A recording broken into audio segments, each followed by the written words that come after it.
Boa noite a todos, aqui é o Eduardo Dipp, estou iniciando essa entrevista para o Conalite com o Martim Vasques da Cunha.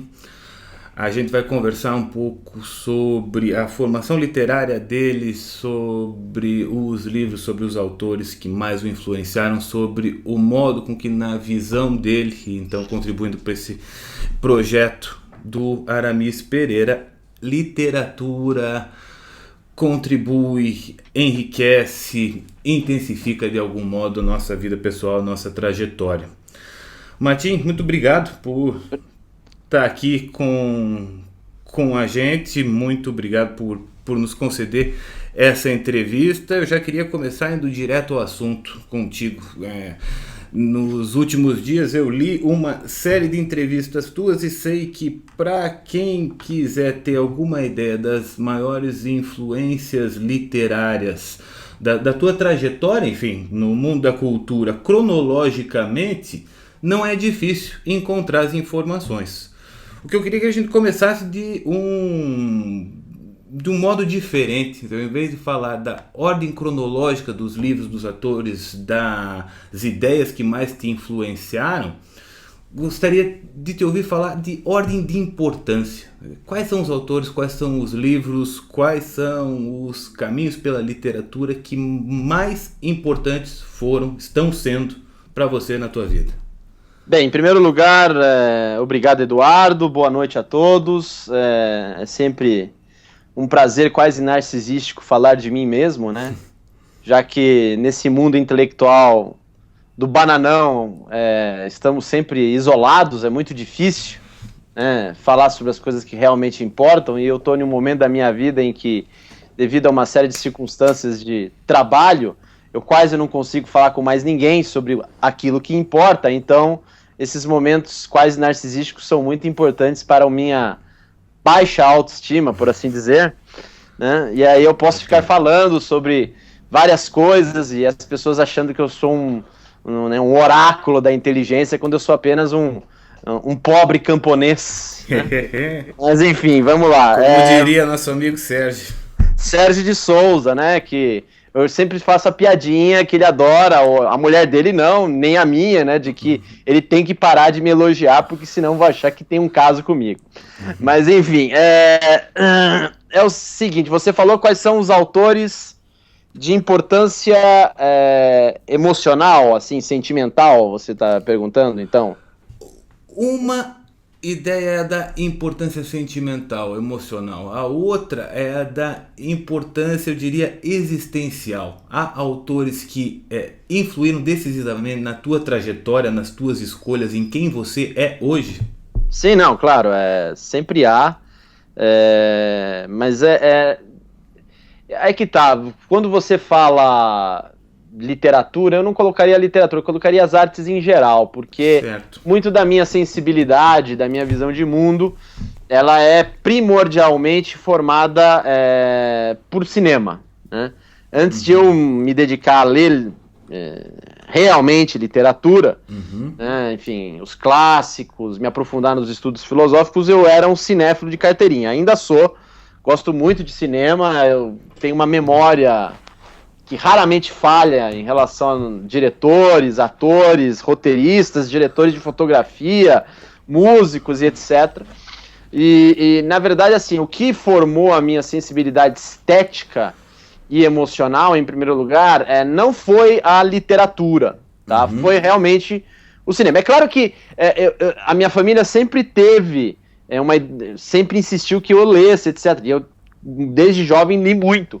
E eu li aquilo que eu acho que toda criança que gosta de literatura começa, que são romances policiais. Então, eu adoro Sherlock Holmes, eu adoro Raymond Chandler, romances policiais. Como tinha a ver com cinema, eu li muita versão adaptada de roteiro de cinema. Era uma época que a Record, a editora Record, né, lançava adaptações de filmes. Então, meu pai comprava para mim as versões literárias dos Caçadores da Arca Perdida, do Indiana Jones e o Templo da Perdição, Muitos livros do James Bond eu li assim também, depois eu fui descobrindo que os livros eram radicalmente diferentes dos filmes. Então, a minha sensibilidade literária, ela vem como continuidade de uma sensibilidade cinematográfica. E dentro dessa sensibilidade cinematográfica, o autor que realmente molda, né, a minha visão de mundo, a minha sensibilidade é Stanley Kubrick. Né? Certo.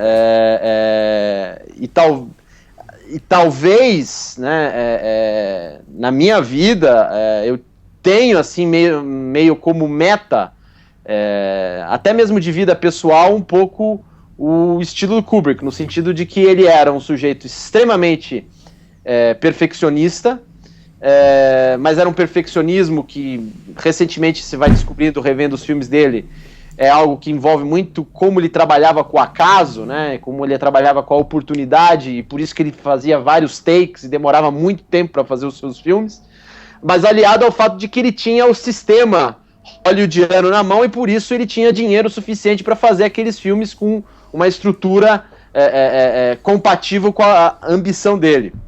Mas também, o que me fascina na obra do Kubrick em primeiro lugar, o rigor, né, de análise que ele faz. Né? Os filmes dele são filmes que transformam ideias em dramas.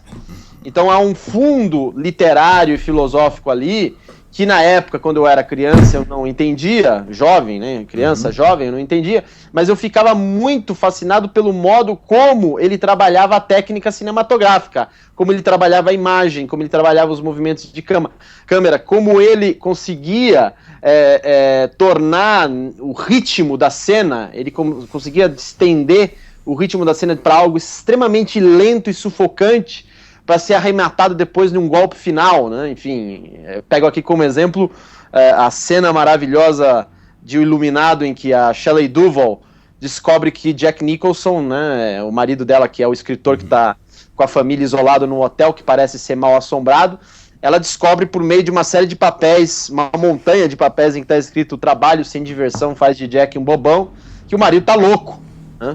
E aquela cena vai num crescendo, você vai ficando exasperado e até o momento em que aparece o próprio Jack Nicholson, ele se revela como louco e tem ali o embate final. Então, o Kubrick me influenciou muito em termos de sensibilidade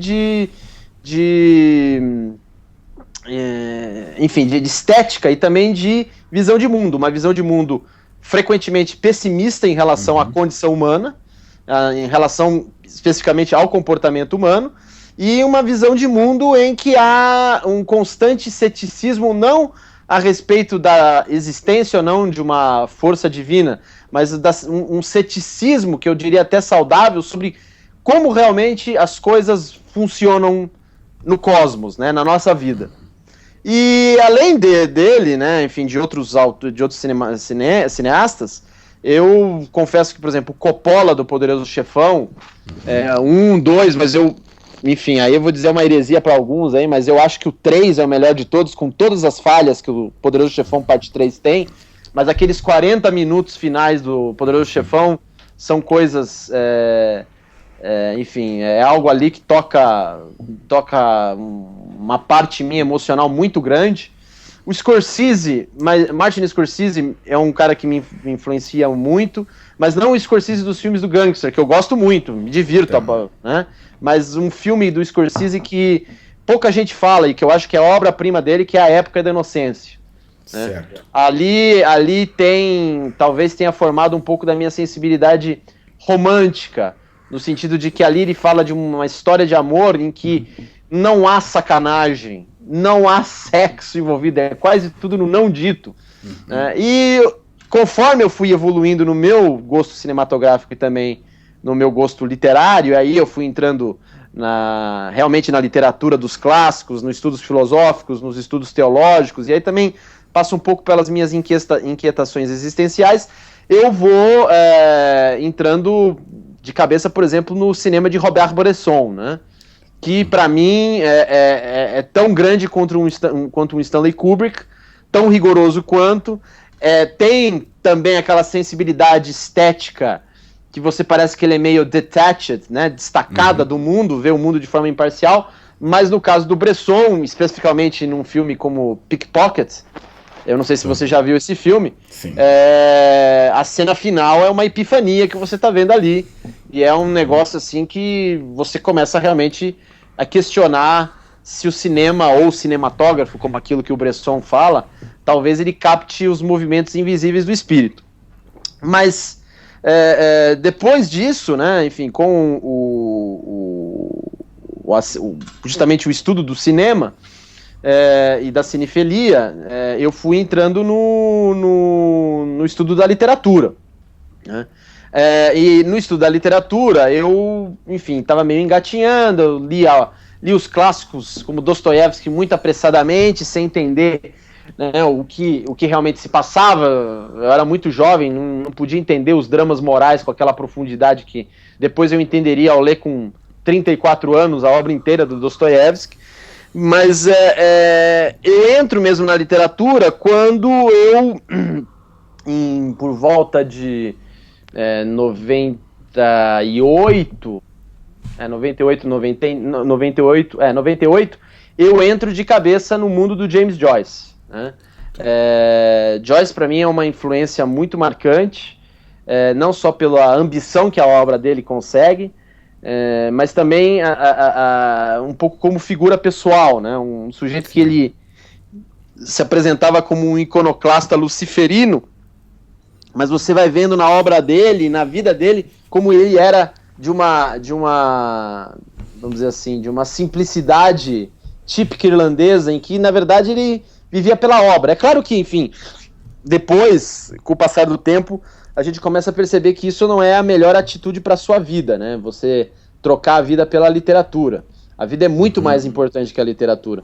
Mas na época aquilo tinha me impressionado muito, e a leitura do Joyce, especificamente do conto Os Mortos, né, do último conto dos Dublinenses, me marcou muito.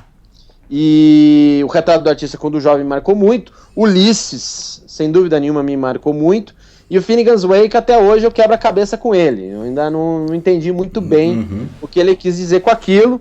Eu acho que ninguém conseguiu entender direito aquilo, mas o Joyce é um sujeito que me fez eu entrar no mundo da literatura realmente que vale a pena, porque com o Joyce eu fui conhecer T.S. Eliot, que é um sujeito que me marca até hoje, o Yeats, que também é minha leitura de cabeceira, não passa uma noite que eu não leia um poema do Yeats, ou releia um poema do Yeats, Auden, enfim, Flaubert, a partir do Joyce eu fui ramificando, né? Todo um escopo literário que eu fui tomando conhecimento. E não pode esquecer também, além da questão cinematográfica e da questão literária, a questão da música, né? A música é muito importante para mim, ela formou um pouco a minha sensibilidade, inclusive no ritmo de escrita e de leitura, e eu tenho os meus heróis, né? Enfim, na música popular, obviamente Bob Dylan, né? Leonard Cohen, Lou Reed, David Bowie, o George Harrison, mesmo ele sendo Hare Krishna, Krishna Hare. Mas eu acho que, por exemplo, All Things Must Pass do George Harrison supera praticamente os álbuns dos Beatles. Mas na música clássica eu tenho os meus heróis também, que eu não comento tanto, porque até me falta um pouco de conhecimento técnico. Em primeiro lugar, Gustav Mahler, Bruckner, né? Eu gosto muito do Wagner, principalmente Parsifal, Bach, sem dúvida nenhuma, Mozart, para escrever quando você precisa de uma certa leveza, o Mozart é muito bom, Charles Ives, né? Charles Ives, como fala, ou Ives, como alguns outros falam, Penderecki, hoje em dia Arvo Pärt, gosto muito do Arvo Pärt. Enfim, vai indo. E hoje em dia, você também falou aí do que tem hoje, né? O que que marcou, o que marca atualmente. Os autores meio que, assim, é óbvio, eu tenho ainda um pouco esse cânone, né? Particular, Mas eu acrescento aí novos nomes, por exemplo, como em termos de ensaio, Joseph Epstein, que é um cara que eu leio e estudo os ensaios deles, até para um livro aí que eu estou escrevendo. Em termos de pensamento, né, reflexão filosófica, eu acho que isso também seria uma coisa à parte, quais são os filósofos que me influenciaram. Um sujeito que eu não sei se vocês já ouviram falar, Nassim Nicholas Taleb, né, que é o sujeito que ele divulga esse conceito do cisne negro, do Black Swan, que são os eventos imprevisíveis que você não consegue antever, não consegue esperar. E hoje em dia, assim, Tom Stoppard é um cara que eu gosto muito. Tem vários, assim, a minha leitura tá bem variada, mas eu acho que basicamente esses são os autores que atualmente continuam. E cineastas, assim, Kubrick morreu, revejo sempre os filmes do Kubrick todo ano, mas hoje em dia eu não tenho dúvidas que o grande sucessor do Kubrick é o Terrence Malick. Esse, assim, é um dos meus heróis. Outro que tá no cânone pra mim é o Paul Thomas Anderson. Sim. Né, que fez aí o The Master e o There Will Be Blood. E o meu novo queridinho agora é o James Gray, que pra mim fez o melhor filme do ano, que é o The Immigrant, que foi traduzido pelo título... Só tradutor faz isso mesmo. Era uma vez em Nova York. Mas o filme se chama The Immigrant e é uma obra-prima. Assim, eu indico quem quiser ver esse filme, algum filme realmente bom no cinema, que é cinema mesmo, veja esse The Immigrant, com a Marion Cotillard e o Joaquin Phoenix, dirigido pelo James Gray, que o James Gray hoje é um dos grandes, tenho certeza disso. Martim, você vai me fazendo a tua lista, já vão me ocorrendo uma série de perguntas. E já que você falou do filme do James Gray nesse momento, chamando de obra-prima, a primeira que eu posso te fazer é essa. O que faz uma obra-prima, na tua opinião? Em primeiro lugar, esses conceitos mudam, né, pessoalmente, né? Por exemplo, quando eu falo que um filme do Kubrick é uma obra-prima, na época era porque eu achava que aquilo era tudo perfeitinho, simétrico. Hoje em dia, para mim, uma obra-prima é quando ele não precisa ter uma perfeição artística, mas ele tem uma luta interior entre forma e conteúdo, em que às vezes o conteúdo se sobrepõe à esteticidade da forma, né, o esteticismo da forma, e você vê que o filme pode até ter certas falhas técnicas, ou até mesmo filme, quadro, escultura, música, o que for. Estou colocando aqui a obra de arte em geral, mas existem certas falhas técnicas que incomodam as pessoas, ou incomodariam algumas pessoas que têm um certo senso esteticista da existência, mas essas falhas são que permitem a humanidade do artista florescer e a humanidade da obra falar, né? E para mim, um magnum opus é quando você vê ali que o artista arriscou a sua vida, né? E mostrou realmente que a única coisa que importa na condição humana é a salvação da alma, né?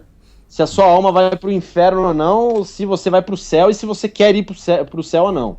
Isso para mim é o que faz uma obra-prima. Ele tem que calar fundo na profundidade do coração humano. Você, na tua lista, você inclui isso em todas as modalidades artísticas. Autores, obras consideradas muito difíceis hoje em dia e autores, obras que são de fácil acesso, ou ao menos aparentemente de fácil acesso. Então você vai de Bob Dylan a Arvo Pärt, você vai de Raymond Chandler a James Joyce, você vai de Scorsese a Bresson. Há, de fato, essa distinção? Você acredita que há autores muito mais difíceis do que outros? Não, os obstáculos são transponíveis? Qual é a diferença entre estes dois tipos de obras, digamos assim? Olha, é óbvio que, né, enfim, aí tem que ter um background aí na sua pergunta, que é um pouco o que acontece nos últimos 20 anos, especialmente na nossa geração, né, se é bom para nossa sensibilidade estética, ouvir Bach ou ouvir os Beatles, né? Enfim, essa procura pela distinção de uma cultura, de uma low culture, né? Low brow, e uma high brow culture, né? Uma cultura de alto nível. Mas o fato é o seguinte, essas pessoas, os grandes artistas, eles não estão preocupados se você vai classificar a obra dela de highbrow ou lowbrow. Ele não tá preocupado. Um Bob Dylan, quando ele tá fazendo... Você acha que ele tá preocupado? Vão classificar isso daqui como lowbrow. Ele tá dentro de toda uma tradição de música popular, que ele tá embebido naquilo, ele trabalha naquilo, e ele tá fazendo o máximo para ficar, pelo menos, assim, mais ou menos no patamar dos mestres dele. A mesma coisa quando você pega o Michelangelo. A mesma coisa quando você pega o Mahler. A mesma coisa quando você pega um Raymond Chandler. É um pouco aquilo como o Juan Carlos Onetti fala, né? Eu converso pro sujeito que tá do outro lado da mesa. E o sujeito que tá do outro lado da mesa é James Joyce. Todos esses sujeitos, eles não estão preocupados com highbrow ou lowbrow. Isso quem tá preocupado é crítica. E quem tá preocupado é o público que não consegue se ver ao lado do artista. Entendeu? O artista não está preocupado com essa diferença. Ele está preocupado em criar a melhor obra possível, que fique, que retrate toda a luta interior dele, que não precisa mostrar que é um bom caráter. Veja bem, o artista tem que ter um lado moral, mas ele não precisa mostrar que ele é um santo. Ao contrário, né, a obra de arte, a obra dele, né, se ele for músico, se ele for poeta, se ele for cineasta, que for, vai mostrando justamente essa conversão dele perante o real. O grande artista, a grande obra de arte, o Magno, é aquele que aceita o real como é, independente do que o artista seja, que o artista pense sobre ela. A obra de arte tem uma autonomia, e a função do artista é mostrar essa autonomia da obra de arte para o público, e o público entender que quando você tem essa obra, pouco importa a divisão. Agora, uma coisa é a superioridade de um Mahler, de um Bach. Outra coisa é você querer dizer que os Beatles são iguais a um Bach. Isso é completamente diferente. Isso tem a ver com hierarquia de gosto, hierarquia de sofisticação. É óbvio que um Mahler é infinitamente mais sofisticado em termos de construção musical do que o álbum Revolver dos Beatles. É óbvio que o prazer, né, o delight que a segunda sinfonia de Mahler me dá é muito mais elevado do que For No One dos Beatles. Ocorre que, com Mahler, eu penso em Deus, nas grandes questões da humanidade. No For No One, eu penso na minha mulher, entendeu? Essa é a diferença, há um nível de intimidade. Mas isso não implica que uma coisa seja inferior à outra, seja de mau gosto, não é isso. É uma questão apenas de hierarquia de sensibilidade. Isso sim você tem que tomar conta. Agora, você também não pode chegar a conclusões de que, por exemplo, um verso do Manuel Bandeira é igual a um verso do Chico Buarque. Entendeu? Um verso do Chico Buarque é bonito, é bem feito, tem até métrica, mas ele não tem a profundidade, né, existencial de um verso de Manuel Bandeira. Mas nada me impede de que eu goste de um e goste de outro, mas eu tenho que ter noção desses degraus, ou graus, né, degrees, né, eu estou usando aqui o termo em inglês, mas desses graus de hierarquia de sensibilidade, né? Essa hierarquia de sensibilidade, ela tem a ver, por um lado, com a perfeição formal da obra, você diria. Por outro lado, com a riqueza de conteúdo que está, de algum modo, atrelada a essa perfeição formal, ou as duas coisas podem correr independentemente e você pode, para inverter o teu exemplo, pensar na tua mulher com teu contato com a mais highbrow das obras e pensar nas questões mais elevadas da existência ouvindo Bob Dylan? Não, sim, mas o que você falou agora da questão do grau de sensibilidade é que, na verdade, ela não vem da questão da perfeição formal do conteúdo, ela vem da tensão. A obra de arte tem uma tensão. Essa tensão, para mim, se revela justamente nessa parte imperfeita, que é a obra de arte que mostra justamente a sua humanidade. Agora, é óbvio que eu posso pensar na minha esposa ouvindo sei lá, deixa eu ver aqui, a abertura do Tristão e Isolda do Wagner, entendeu? Não tem problema nenhum. Aí, ao mesmo tempo que eu posso pensar sobre o problema do mal ouvindo Idiot Window do Bob Dylan. Mas eu tenho que entender que o Dylan, por mais que ele queira ter essa profundidade, eu sei que o Dylan tem um limite, que o Mahler foi muito além. É essa a diferença. Mas eu não vou ficar descartando um ou outro como highbrow, middlebrow ou lowbrow, entendeu? Os dois são grandes, mas eles estão em um nível, numa hierarquia de sensibilidade diferente. Num tuning, né? Numa afinação diferente, entendeu? O termo é afinação, não é nem... Eu acho que até me expressei mal. Não é uma hierarquia, é uma afinação. É outro tipo de sintonia. Entendeu? Tanto até que tem dias em que eu quero escutar Nine Inch Nails. E tem dias que eu quero escutar as sonatas de Mozart ou os quartetos de Beethoven, entendeu? Tem dias e dias, mas a questão é que eu sei que o Nine Inch Nails, por mais que eu goste do Trent Reznor e acho que, ok, o niilismo chique dele seja divertido nesse dia do sol, ele não vai chegar às profundidades abissais dos últimos quartetos de Beethoven. Entendeu? Tem que ter um pouco de bom senso também, né?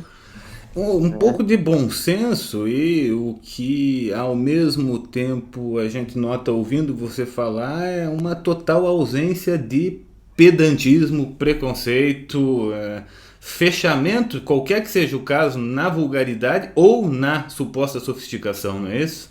Não sei, tem gente que diz que eu sou pedante, então se você tá me elogiando, não sei. A minha vida inteira eu falo, não, Martim é pedante. Isso é uma coisa que eu escuto desde a famigerada faculdade de jornalismo. Mas eu nunca quis, realmente, eu não tenho nenhuma espécie de preconceito musical, exceto, obviamente, o que é ruim, né? É claro que a gente tem aquelas coisas que são guilty pleasures, né? São os nossos guilty pleasures. Então, eu, por exemplo, adoro Fleetwood Mac, entendeu?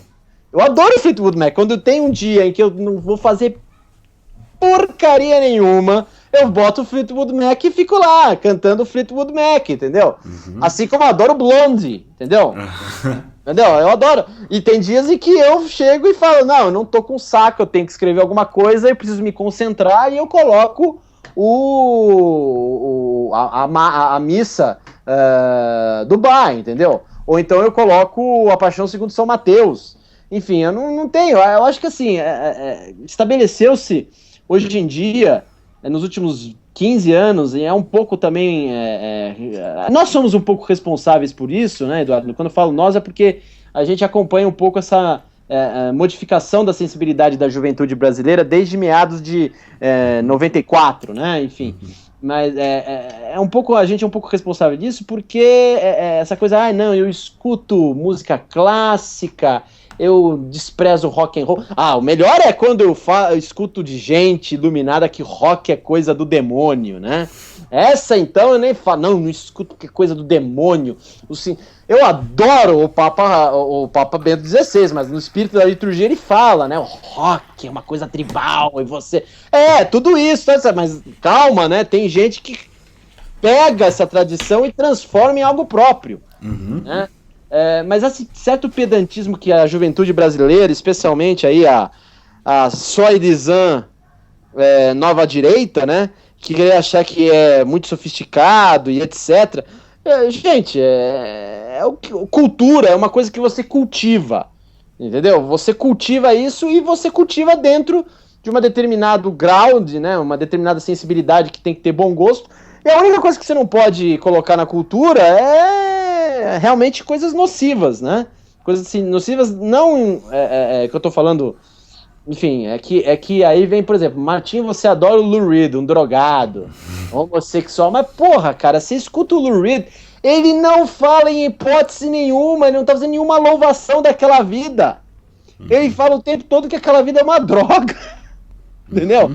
Esses grandes caras do rock, o Bowie, o Dylan, eles nunca falaram que era uma coisa boa aquela vida que eles viveram. Aliás, o tempo todo eles estão mostrando.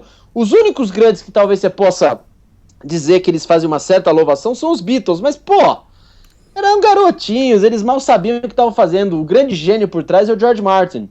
Mas o ponto é o seguinte, cultura é para se cultivar, entendeu? Você cultiva a sua sensibilidade e você vai pegando o que tem aí, e você vai vendo. Agora, é óbvio que tem algum problema quando você está vivendo em um país em que o funk se tornou norma padrão, a música sertanejo não tem nada a ver com aquele sertanejo de raiz, né, que são melodias pobres, não trabalhadas, feitas de maneira pasteurizada.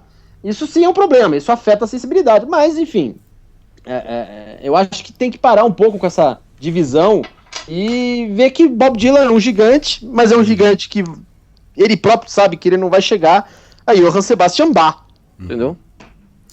Uma coisa que eu noto também nesse tipo de culto desviado da sofisticação a que você está fazendo referência é que às vezes isso vem de uma certa desorientação a respeito do para que ler, para que cultivar a própria sensibilidade.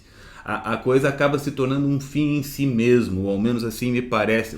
Eu ouvi de você, para que cultivar a própria sensibilidade? Por que este trajeto, então, desde que você era tão jovem até hoje, fazer disso uma vida? O que você ganha com isso? O que você ganha é muito simples. A vida é basicamente uma catástrofe, tá? Você vai para PQP, os seus queridos vão para PQP, e a arte pelo menos dá algum alento a isso. Então, quando você lê um livro de um cara como, sei lá, Platão, que foi preso como escravo, ou então um romance de um Dostoiévski que foi preso também, sofreu horrores, e eles conseguiram fazer isso, eles deixaram esse legado para a humanidade. Nós aqui, pobres mortais, que vamos passar pelas mesmas desgraças deles, mais cedo ou mais tarde, a gente tem um alento, entendeu? É uma forma de você chegar e falar assim, nossa, eles, se não ganharam a guerra, venceram a batalha. E é o que a gente tem que fazer, deixar alguma coisa. Alguns deixam filhos, outros deixam obras, né? Enfim, livros, outros deixam sinfonias, mas a arte dá esse alento. E mais, né? Ela dá esse espelho da vida em que você permite realmente encontrar algum sentido nessa barafunda. Então, você se cultiva porque o tempo todo a arte te ajuda a encarar a catástrofe, né? Não é que ela vai te salvar da catástrofe, é diferente, mas ela te ajuda a encarar a catástrofe. Inclusive, ela te ajuda a superar a catástrofe quando muitas vezes ela chega e a gente tem chance de superá-la, né? Quando você fez a lista, sobretudo de poetas, bom, você passou rapidamente por Eliot, por Yeats, etc. E agora eu te ouvindo falar, parece que eu estou ouvindo Eliot falar. Dá para dizer que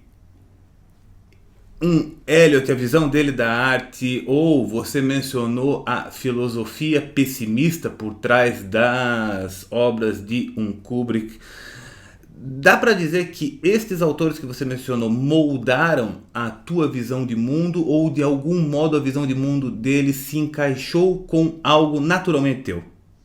Não, eles moldaram a minha visão de mundo, especialmente Kubrick. Kubrick, sem dúvida nenhuma, eu tenho...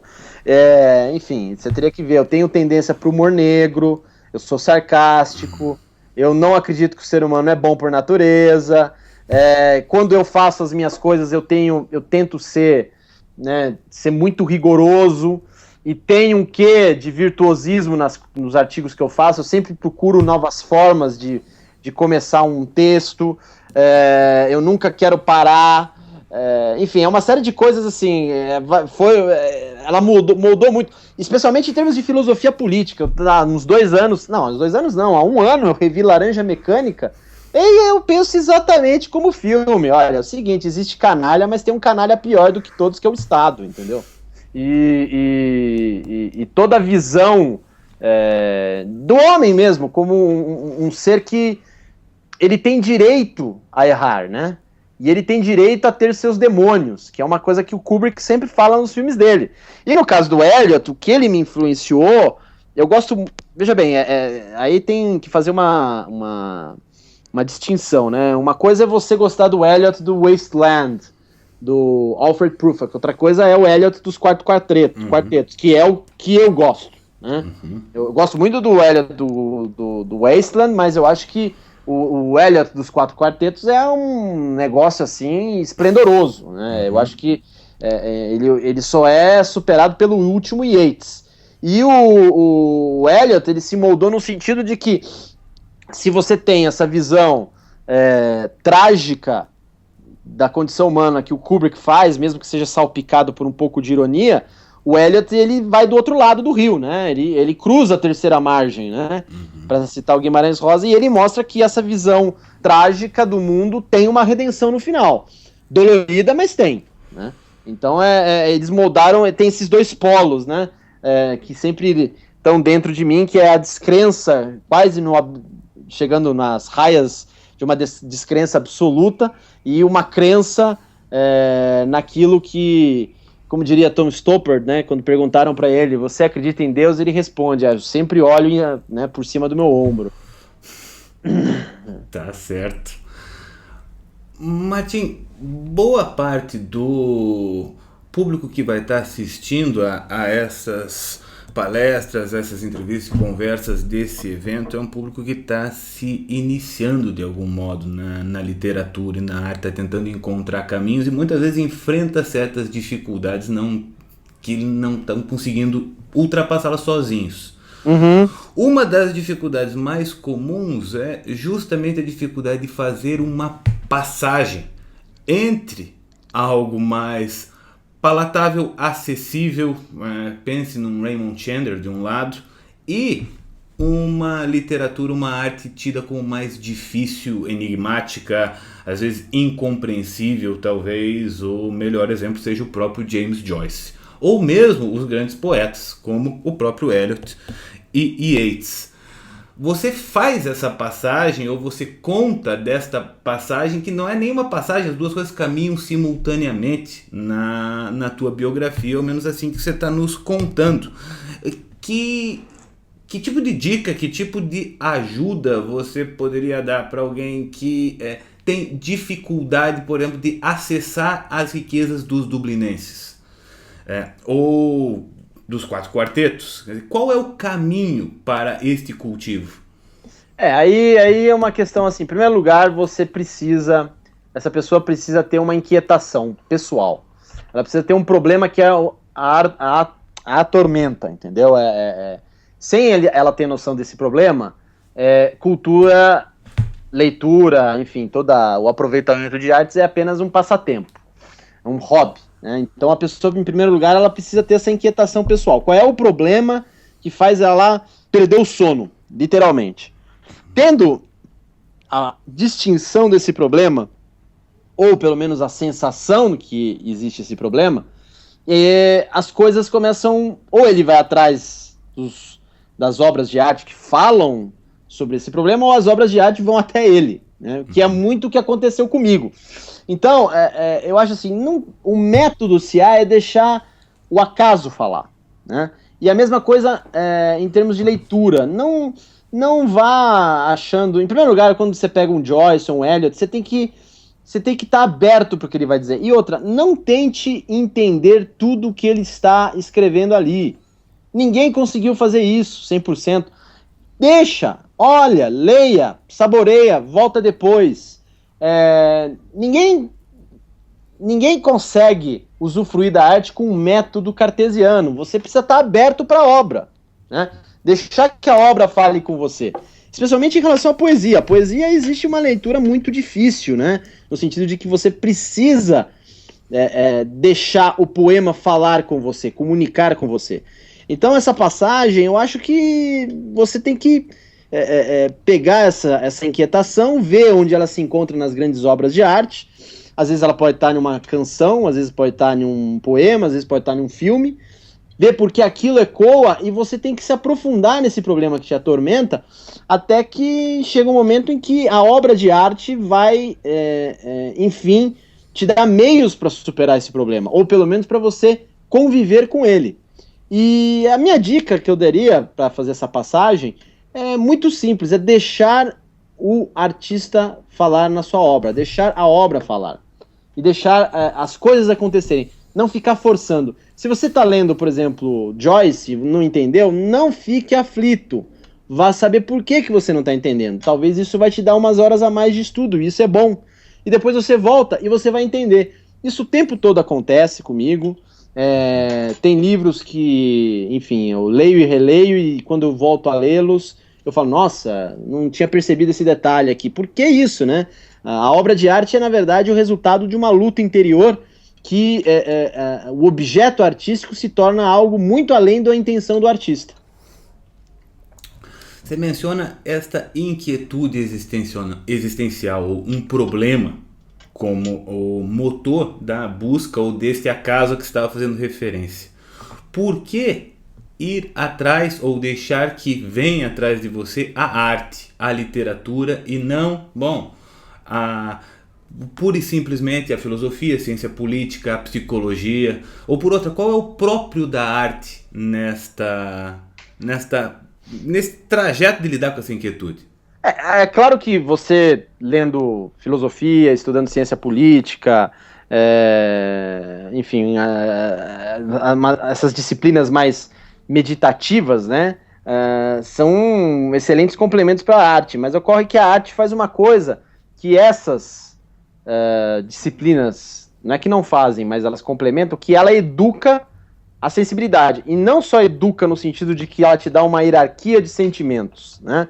Você começa a distinguir que uma coisa é ter ódio, outra coisa é ter amor, outra coisa é ter tesão, outra coisa é ter paixão, outra coisa é você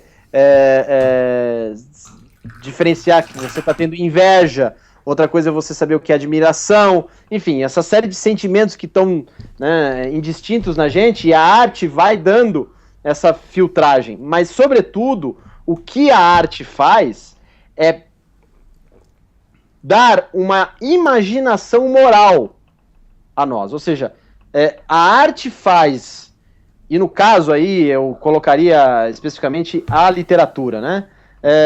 A arte dá essa possibilidade da imaginação moral no sentido de que nós temos que sempre nos deparar com escolhas morais implacáveis e que nós temos que escolher, e essas escolhas definem a nossa vida. Né? Então a arte faz, e a literatura no caso específico, ela faz que você crie essa imaginação moral, ou seja, talvez você nem precise passar por uma situação extrema, mas a arte faz você ficar naquela situação extrema e você se bota no lugar do personagem e você faz as mesmas escolhas que ele faria naquele momento, e isso te educa porque você nunca sabe se você vai passar por aquela situação, entendeu? Então a arte tem essa coisa que, por exemplo, a filosofia ela é um treinamento de intelecto, né? E ela, na verdade, é uma consequência dessa imaginação moral. Assim como você estudar filosofia política, ciência política, ele é um treinamento de intelecto para que você saiba melhor distinguir quais são as forças de poder que estão ali na sua sociedade. Mas sem a imaginação moral artística e a imaginação moral literária, você não tem como fazer essa distinção, você não tem como você diferenciar quem tem poder e quem não tem, e quem tem o pensamento correto e quem não tem o pensamento correto, porque é a arte que faz você trabalhar a imaginação para você decidir o que é saudável e o que não é saudável para a sua vida. Perfeito. A gente já está fazendo a curva, se encaminhando para o final da nossa entrevista. Eu não queria que ela se encerrasse, no entanto, sem que a gente conversasse um pouco sobre o Bruno Tolentino, sobre Você não o listou até o momento da nossa conversa, mas eu sei que ele te influenciou, que você conviveu com ele, que enfim, e que além de tudo, ele é, na minha opinião, um dos grandes, comparável inclusive aos poetas que você estava enumerando. Gostaria de te perguntar o que ele te deu nesta nossa conversa a respeito de autores fundamentais. Essa pergunta o Bruno falou, o que ele me deu? Banana, era isso que ele ia responder. Não, assim, eu não citei o Bruno porque a sua pergunta estava falando um pouco sobre o início da minha formação, né? Mas o Bruno vai acontecer já em meados de 98, quando eu tenho contato com as Horas de Catarina, por intermédio de um artigo do Olavo de Carvalho, né? Mas o clique mesmo O fato da influência do Bruno vai se dar quando... É porque assim, eu conheci o Bruno em 98, eu conheci a obra do Bruno em 98. Né? Eu tinha lido o artigo do Olavo a respeito de As Horas de Catarina, e como a minha irmã tem esse mesmo nome, Catarina, eu encontrei um dia o livro na FENAC da vida. Comprei o livro. E quando eu li o livro, o que tinha me impressionado muito, e eu não havia lido, então, Teresa d'Ávila, foi a parte intermediária chamada Castelo Interior. Quando eu li aquilo, eu falei, não, isso aqui nunca foi feito no Brasil algo parecido. E eu fui atrás dos outros livros do Tolentino. Então, fui ler Os Deuses de Hoje, A Balada do Cárcere. Aí, na época, ele começava a editar a Bravo, né, que foi outra revista que, enfim, formou muito a educação cultural da juventude brasileira, que hoje já está chegando aos 40. O Bruno foi mostrando um tipo de poesia que não era a que comumente era feita no Brasil. Né? Era uma poesia de caráter metafísico extremamente elevado, com um virtuosismo técnico que, enfim, você não sabia o que fazer com toda aquela musicalidade que, enfim, cheia de jambman, que você não sabia como é que ele fazia aquilo. E eu conheci a obra dele, mas eu não havia conhecido a pessoa dele. Eu fui conhecer a pessoa dele em 2001, quando ele estava em Campinas, e ele morava na época na Casa do Sol com a Ailda Ilst, e eu vi no jornal, nunca me esqueço, eu estava trabalhando na prefeitura de Campinas na época, era um dia terrível, calor, eu abro o jornal e vejo Bruno Tolentino dará uma palestra na Academia Campinense de Letras. E eu fui lá, só tinha 3 gatos pingados, por coincidência, esses 3 gatos pingados são meus amigos até hoje. Eu fui com meu pai, inclusive. Aí aparece o Bruno, e o Bruno completamente diferente do que o Bruno era retratado nas fotos da Bravo. Né? Bravo, geralmente o Bruno era retratado como um cara que tinha cabelo comprido, barba, né, meio grisalha, assim, preta, com alguns fios brancos, e um jeito. E de repente eu vi um sujeito extremamente fragilizado, cabelo quase todo branco, sem a barba, e o rosto já um pouco enfim, dava pra ver ali as cicatrizes do tratamento que ele estava tendo. E o Bruno, naquela época, aquela palestra, ele estava prestes a lançar O Mundo Como Ideia. Foi em 2001, ele já estava com as provas do livro, ele estava mostrando as provas do livro. Eu acho que na época o livro ia ser editado pela Top Books, ou então era pela Globo, em uma edição que o Bruno queria que fosse extremamente luxuosa, e aí não deu para ser luxuosa porque tinha as reproduções dos quadros, enfim. E ele começou a contar nessa palestra o que era o conceito de um mundo como ideia. E eu me lembro que quando eu vi aquilo e eu vi o cara falando, o sujeito falando daquela maneira, caiu uma ficha para mim. Né? Para quem não sabe, o conceito de mundo como ideia é o seguinte, tentando aqui explicar de forma prosaica, para o Bruno, né, a arte, especificamente a poesia e a pintura, elas haviam passado por um processo de conceitualização em que o artista, ele não retratava o mundo tal como ele é, ou seja, com a sua imperfeição, com sua tensão intrínseca, seus paradoxos que a linguagem poética, quando consegue exprimir, eles conseguem exprimir de uma maneira muito frágil. Mas sim, ele retratava o mundo como a ideia que ele tinha na cabeça de que esse mundo seria. Então, a tese do Bruno era de que a arte moderna do Renascimento e diante, isso se contaminava não só na pintura, mas também, sobretudo, na poesia, era uma fuga da verdadeira reflexão que envolvia a condição humana, que era a condição da mortalidade, da perda, do sofrimento, enfim, do mal. Né? Esse insight do Bruno e o modo como ele conseguiu traduzir isso de forma obsessiva, até monomaníaca, nos poemas dele, e, sobretudo, nesse livro que então ele estava editando, que ele dizia para todo mundo que demorou 40 anos para ser escrito, que era O Mundo como Ideia, essa ideia, esse conceito, essa reflexão, quando ele me explicou naquela palestra, caiu a ficha e toda a obra anterior do Bruno foi se aglutinando para mim dentro desse eixo. E eu comecei a perceber que o Bruno tinha descoberto uma tensão conceitual existencial praticamente em toda a história da arte moderna do Renascimento em diante. Ou seja, a poesia e a pintura, mas no caso a poesia e a literatura, ela deixa de ser uma reflexão sobre a precariedade do ser humano, sobre o fato de que ela é uma criatura humana, né, um ser criado por alguém, né, e passa a ser a reflexão do poeta como ser autossuficiente, como alguém que cria na sua obra de arte um mundo paralelo que não tem nada a ver com a nossa realidade.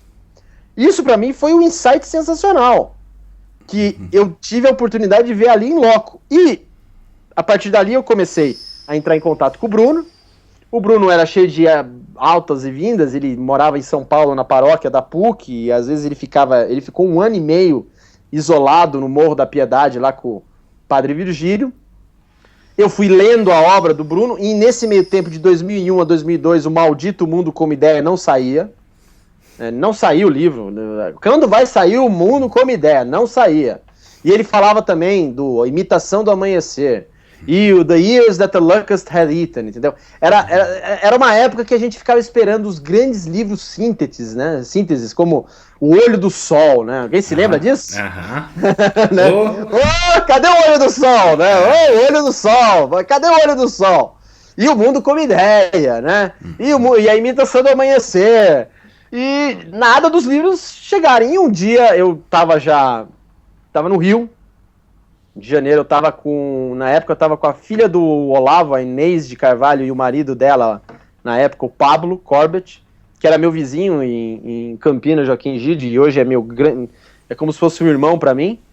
E eu tinha passado uma temporada na casa do Olavo, devido, enfim, a problemas envolvendo PT e etc. E o Olavo muito carinhosamente me acolheu na casa dele, enfim, algo pelo qual eu sou eternamente grato. A gente foi pro Rio, porque eu queria conhecer o Álvaro Veloso de Carvalho, que na época eu estava escrevendo já para o Indivíduo, ele havia me convidado e eu nunca tinha conversado com ele. E quando eu cheguei na casa do Álvaro, a primeira coisa que o Álvaro mostrou para mim foi: olha só o que tem aqui. Aí O Mundo como Ideia havia sido lançado pela Editora Globo numa capa, a famosa capa do Cello, né? Uhum. E aí a gente foi correndo para a Livraria da Travessa, do Leblon, se eu não me engano, comprar o livro. Tinha pilhas do livro lá. E eu peguei esse livro, eu tinha que voltar do Rio de Janeiro para São Paulo, fui voltando de ônibus, peguei um ônibus da noite, e eu varei a noite lendo o livro no ônibus. O livro de 500 páginas, eu varei aquele livro. Eu não consegui dormir no ônibus. Eu fiquei lendo aquele livro. Até virou isso uma piada, né? O famoso Paulo Pozonoff, depois naquele famoso artigo pelo qual eu sou eternamente grato, que ele me transformou em uma lenda viva da internet. Até então eu era apenas um Zé Mané escrevendo. Ele fala: como um sujeito pode ler um livro de 500 páginas de uma vez só no ônibus? Eu fiz isso. E aquela viagem no ônibus, aquilo foi, um safanão na minha vida, porque O Mundo como Ideia do Bruno tinha feito... ele solucionava uma série de problemas pessoais que eu estava vivendo na época. Ele tinha mostrado que a vida era uma catástrofe e que eu podia superar a catástrofe, né? Eu nunca me esqueço que quando eu estava indo tava no ônibus, tal, eu terminei a primeira parte, que termina com um poema, enfim, não sei se vocês conhecem, que é a Lição de Modelagem, que é quando o eu lírico, enfim, pode ser o Bruno ou não, fala que começa a conversar com o Santo Irineu, né? E aquele poema, eu lembro que eu li, eu falei: cara, o que é isso que eu tô lendo, meu filho? Que é isso? E depois eu lembro que tinha logo em seguida a segunda parte, que era Lição de Trevas, e que tem um soneto, que agora eu me esqueci o nome, que é um soneto, nossa, assim, ele fala que, realmente, você vai pra PQP, viu, meu amigo? Vai pra vala e não tem outra maneira. E eu fui lendo aquilo, depois teve a Imitação da Música, que é a terceira parte, e depois eu voltei, quando cheguei em Campinas eu reli os ensaios, eu acho que eu fiquei com aquele livro uns 2 meses lendo e relendo, assim, só para título de curiosidade para quem ainda acredita no artigo do Pozonoff. Eu fiquei 2 meses relendo o livro, né? Porque a primeira leitura tinha me impactado o tamanho, a estrutura do livro, que eu tinha chegado à conclusão que eu estava lendo o maior livro de poesia desde Claro Enigma do Drummond. Né? E, coincidentemente, eu comecei nessa época o Bruno voltou para São Paulo. Foi quando eu fui morar definitivamente para São Paulo, meados de 2004, né? E, de novo, continuava a expectativa da Imitação do Amanhecer, Imitação do Amanhecer, Imitação do Amanhecer. E quando o Bruno voltou para São Paulo, eu aí fiquei mais próximo dele. O Bruno literalmente destruía os meus textos, né? Bruno não era uma pessoa afável e bacana e legal no dia a dia, ele era um cara muito difícil. Teve textos meus que ele, inclusive, ele fez questão de me humilhar na frente de várias pessoas, mas eu nunca me esqueço que isso foi uma decisão interior minha. Que uma vez ele foi muito duro e eu fiquei bastante magoado com o Bruno. Eu fiquei uns 6 meses sem falar com o Bruno. Mas eu tinha decidido que eu ia voltar a falar com o Bruno porque eu sabia que eu ia aprender muito com aquele sujeito.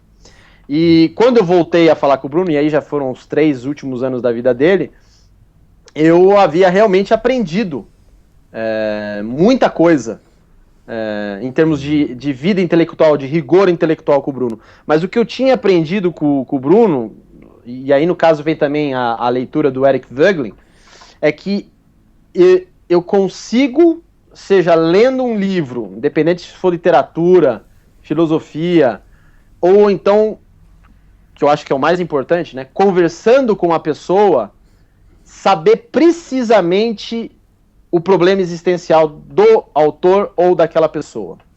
É muito difícil eu errar nisso, e isso eu devo ao Bruno Tolentino e ao Eric Voegelin. Mas, sobretudo, também pelo contato que eu tive com o Bruno. O Bruno tinha uma capacidade, que às vezes chegava até a ser maldosa, de perceber qual era o ponto fraco da pessoa. Ele via a pessoa. Ele tinha momentos em que ele era bruxo. Era um negócio assim assustador. E ele dificilmente errava na pessoa. Ele errava muito com ele mesmo, como todos nós. Mas ele dificilmente errava na análise da pessoa. Era algo assim que você falava, esse cara não é daqui. Por isso que eu falo que ele foi o único gênio que eu realmente conhecia. Eu tenho certeza que eu não vou encontrar nenhum outro gênio como ele, né? E o que eu aprendi com o Bruno, não só em termos de educação de sensibilidade, eu gosto muito de usar esse termo em relação ao Bruno, né? Porque o Bruno, ele me apresentou, ele não só me reforçou admirações antigas que eu tinha como o Eliot, o Yeats, mas, por exemplo, foi o Bruno que me fez acreditar que o Auden era um dos grandes. Até então, eu achava que o Auden era o poetinha que era declamado no 4 Casamentos e um Funeral. E o Bruno falou, não, o Auden era um dos grandes. E ele me mostrou isso. Outro poeta que ele me apresentou foi o Geoffrey Hill, outro foi Yves Bonnefoy, Saint-Jean Peirce. Enfim, o Bruno foi me mostrando todo um leque de opções de poesia e de literatura, mas mais especificamente de poesia, que ele me mostrou um tipo de poesia que no Brasil jamais pensou em ser divulgado. Hoje em dia, você vai perguntar para algum literato brasileiro que se acha medalhão quem é Geoffrey Hill, nossa, entendeu? Não sabe. E outra coisa que o Bruno me ensinou muito, foi uma visão muito particular, que na verdade é uma visão, por ser justamente idiosincrática e particular, eu acho que é correta, de ver a história da literatura brasileira. A história da literatura brasileira a gente conhece como se fosse um manual de vestibular, né? Então a gente acha que o Manuel Bandeira era modernista, o Mário de Andrade era bacana, o Ferreira Goulart era neoconcretista, esses encaixes, né, de gavetinha, quando o Bruno mostra que havia todo um problema espiritual ali acontecendo, todo um diálogo de tradição, né, de drama mesmo da vida do espírito, como ele gosta de colocar, que tem uma continuidade, tem uma linha, né, que vai desde Gregório de Matos, passando por Machado de Assis, que ali tem o ápice, e chegando, por exemplo, realmente no Máquina do Mundo do Drummond. A visão que o Bruno tem da história da literatura brasileira é algo assim único, que, enfim, eu espero que mais cedo ou mais tarde a gente consiga publicar com as fitas, né, que foram transcritas. Ele deu esse curso de literatura brasileira e a gente espera que mais cedo ou mais tarde a gente consiga publicá-las em formato de livro. E isso eu aprendi muito com o Bruno. Enfim, o que eu aprendi com o Bruno Tolentino é, basicamente, você treinar sempre a sua inteligência e aplicar a sua inteligência quando você for observar o seu ser humano ali na sua concretude, né? na sua carne, no seu osso, e não achar que ele é um conceito, uma ideia. Martim, você começou a entrevista anunciando uma conversa narcisística. No fim das contas, a gente falou muito, é claro, sobre Martim Vázquez da Cunha, mas sobre o olhar de Martim Vázquez da Cunha sobre uma série de elementos da nossa cultura. E agora, sobre o Martim, então, um momento narcisístico, para a gente encerrar essa nossa conversa. O que você tem feito? Quais são teus planos? Eu confesso que não tem sido tão fácil acompanhar os teus próximos passos na internet, o que você está planejando e o que a gente pode esperar de você aí no futuro próximo. Olha, nesse exato momento da minha vida, eu estou terminando a minha tese de doutorado, que é sobre o tema da liberdade interior na filosofia política de John Milton. Eu estou para terminar, tenho que entregar 15 de janeiro. 305 páginas, se você não tirar a conclusão, vai dar umas 320.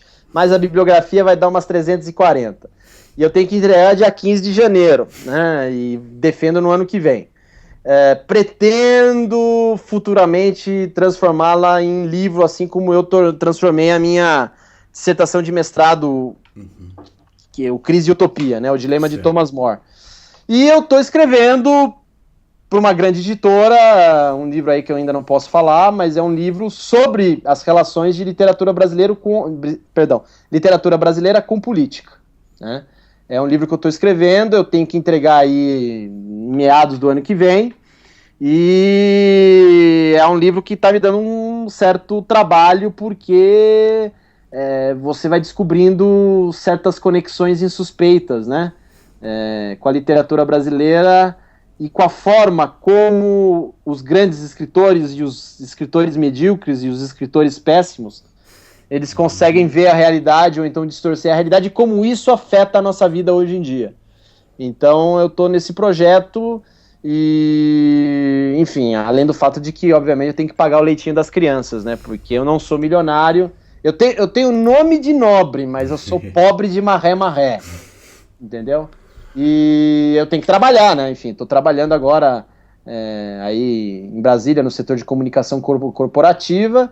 Terças, quartas e quintas vou lá dar um olá pro Oscar Niemeyer. Ele não dá um olá para mim, porque essa não é a função de Brasília. E agora a rotina é ler em avião, aeroporto e quarto de hotel e escrever no fim de semana, entendeu? Além disso, eu estou escrevendo os textos no rascunho, né? Que são os meus ensaios que eu quero fazer questão de continuar, porque para não ser esmagado, né, pela vida corporativa, né, que é uma vida muito árida. Com certeza. Martim, então podemos esperar muito de você para 2015.